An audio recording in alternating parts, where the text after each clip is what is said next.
Okay جی، آج ہم پڑھیں گے ولیم وڈزورتھ کی ایک نظم ہے lines compose a few miles about the Tintern Abbey, one of the کی romantic poem that clearly show his style.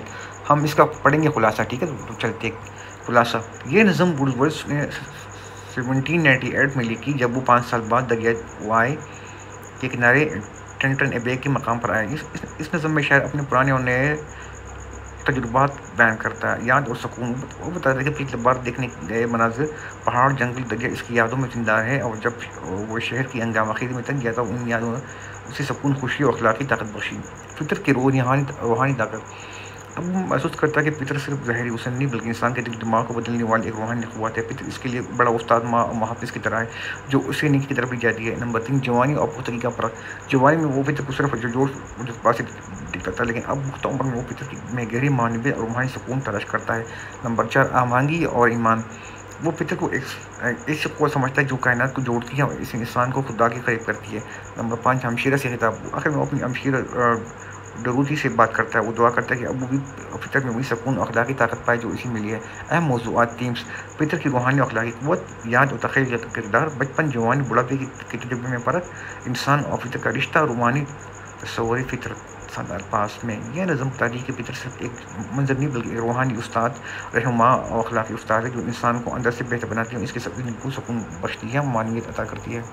ابھی ہم پہلا اسٹینزا پڑھیں گے، ٹھیک ہے، جو فرام دا ٹینٹرن ابے 1798 میں لکھا تھا۔ وہ بولتے ہیں Therefore I am still a lover of the meadows and the woods, in the mountain, in the all of that we behold from this green earth, of all the mighty world of eye and ear, both what they have created and what perceive, well pleased to recognize in nature the language of the sense, the anchor of my purest thought, the nurse, the guide, the guardian of my heart and soul of all my moral being۔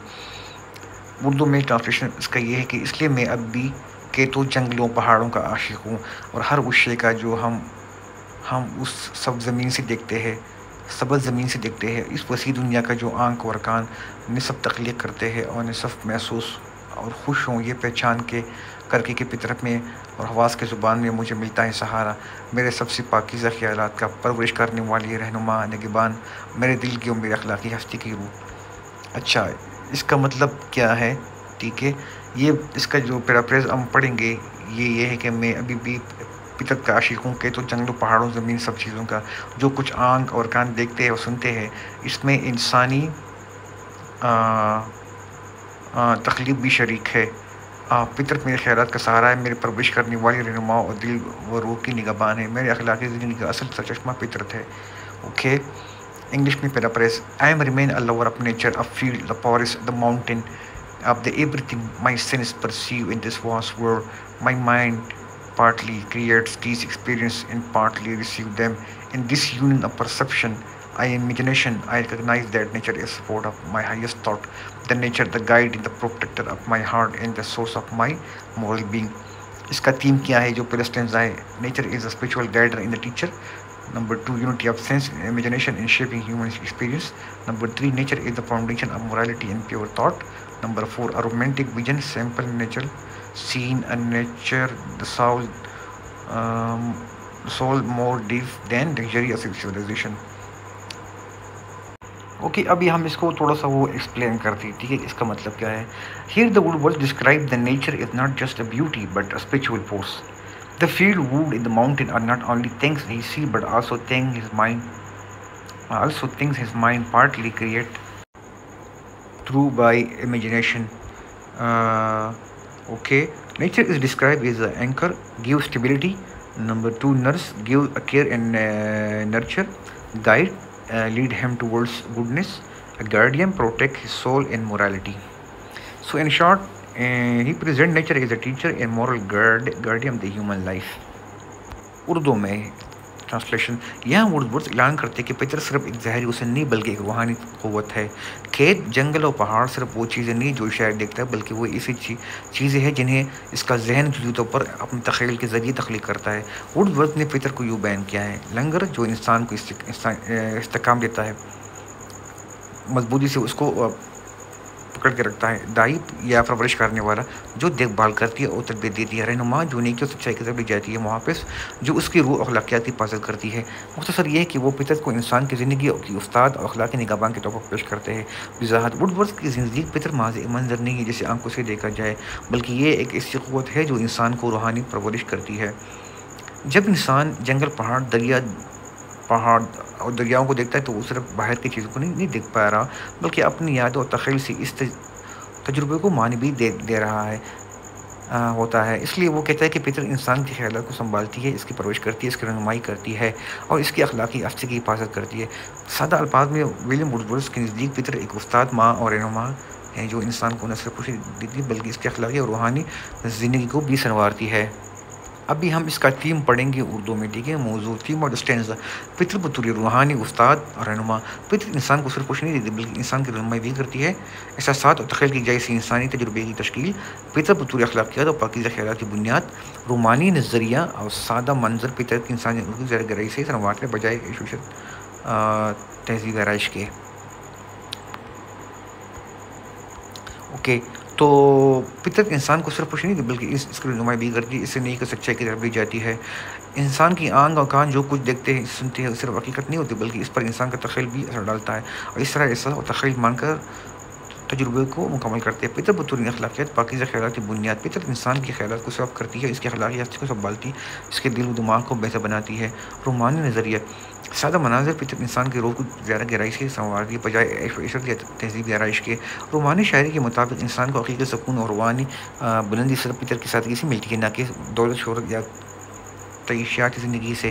خلاصہ: ووڈورتھ کے نزدیک فطرت ایک روحانی استاد، اخلاقی قوت ہے جو انسان کے احساسات تخیل کے ساتھ مل کر اس کے دل و دماغ کو سنوارتی ہے۔ رومانی تصور ہے کہ اصل سکون اور خوشی فطرت کی سادگی میں چھپی، نہ کہ دنیاوی شان و شوکت میں۔ ابھی ہم اسٹینزا میں ایک بہت ہی اہم جو ایک لائن وہ پڑھیں گے: all the mighty world of eye and ear both what they have create and what perceive. اس کا بڑا جو نا وہ ہوتا ہے، یہ فلسفیانہ مطلب ہے، اس کو تھوڑا ڈسکس کریں گے، تھوڑا یہ وضاحت چاہنے والی ہے، اس لیے تھوڑا اس کو مزید وہ تفصیل سے پڑھیں گے۔ Wordsworth is seeing that when we experience the world through our senses, eyes and ears, from the outside it mean perception, what we perceive. Part of the experience come directly from the outside world, like when we see something by sight, sounds, colors, shape, by using five senses of human nature and voices of the nature. Imagination. The other part is mean that what they have created. Have it created from the outside, what we take from the outside through by watching, through by seeing something, by touching, color, shape, etc. Okay, then it go in directly in the mind where they create another thing. It's called imagination. But another part come from our mind, our feeling, memories, imagination, interpretation came from this created inside in the mind from this outside through by watching, seeing and sound, we listening, etc., and color. So we don't just see nature passively, or inner mind shapes what we see and give it meaning and emotional color. ایسا نہیں کہ صرف ہم نے صرف وہ کچھ چیزیں دیکھتے ہیں بس ختم ہو گئی، جو کچھ ہم دیکھتے ہیں وہ سنتے ہیں وغیرہ، تو وہاں ہمارے ذہن میں پھر جا کے نا وہ اپنا ایک تخیل دیتا ہے، ایک نئی چیز، وہ تصویر وہ بناتا ہے اس کا۔ مثلاً ہم نے پہاڑ دیکھے تو وہ پہاڑ جو نا وہ ہمارے ذہن کے اندر وہ نقش ہو جاتا ہے، اور ایک نئی وہ تصویر اس کے بارے میں وہ بناتا ہے، تو that is called imagination. It means what they have created. Okay, so its importance. This Woodward's romantic philosophy of perception. Reality is not only out there but also inside us, our mind. Experience is a fusion of nature and human imagination. So it is a combination of the both. Okay, nature and human imagination is called experiences. This idea later implements a poet like Coleridge with his theory of the primary and secondary imagination. So, in a simple word, okay, we see in here not purely objective, it's partly given us by nature and what we perceive, and shaped by us to our imagination and feeling. So when the Woodwards look at the mountain or river, he's not just describing them like a scientist, he experiences them through the lens of his emotion, memory, and spiritual insight. In short, William Wordsworth means nature any human work together to create beauty and meaning of the words. اس کو اردو میں پڑھیں تاکہ تھوڑا آپ کو اندازہ ہو جائے. All the almighty world of eyes and ears, both what they have created and what pursues. آنکھ اور کان کی وسیع دنیا جس سے کچھ حصہ وہ خود تخلیق کرتے ہیں اور کچھ حصہ وہ محسوس کرتا ہے. اوکے یعنی آنکھ اور کان جو ہے نا، ایک تو وہ خود وہ کرتا ہے، تخلیق کرتا ہے، کچھ حصہ وہ محسوس کرتا ہے. محسوس وہ کرتا ہے مطلب اس کا مطلب ہے کہ وہ دماغ کے اندر وہ اس کو محسوس کرتا ہے. وضاحت: قرض بس کہنا چاہتا ہے کہ جب ہم فطرت کو دیکھتے ہیں تو سنتے تو ایک حصہ باہر کی حقیقت ہے جو ہماری آنکھوں اور کانوں کے ذریعے آتی ہے، پہاڑ، دریا، پرندوں کی آواز وغیرہ، ان کو سننے، دیکھنے، ٹھیک ہے، محسوس کرنے سے. دوسرا حصہ وہ ہے جو ہمارا اپنا ذہن اور تخیل ہے، جو ان مناظر کو معنی اور رنگ دیتا ہے، ایک تصویر دیتا ہے اندر دماغ کے اندر. یعنی ہم صرف دیکھتے ہیں نہیں بلکہ اپنے دل و یادوں اور جذبات کے ذریعے اپنے تجربوں کو بناتے ہیں بھی ہے. اس کا خلاصہ یہ ہے کہ فطرت اور انسانی ذہن مل کر تجربے کو مکمل بناتے ہیں. ٹھیک ہے.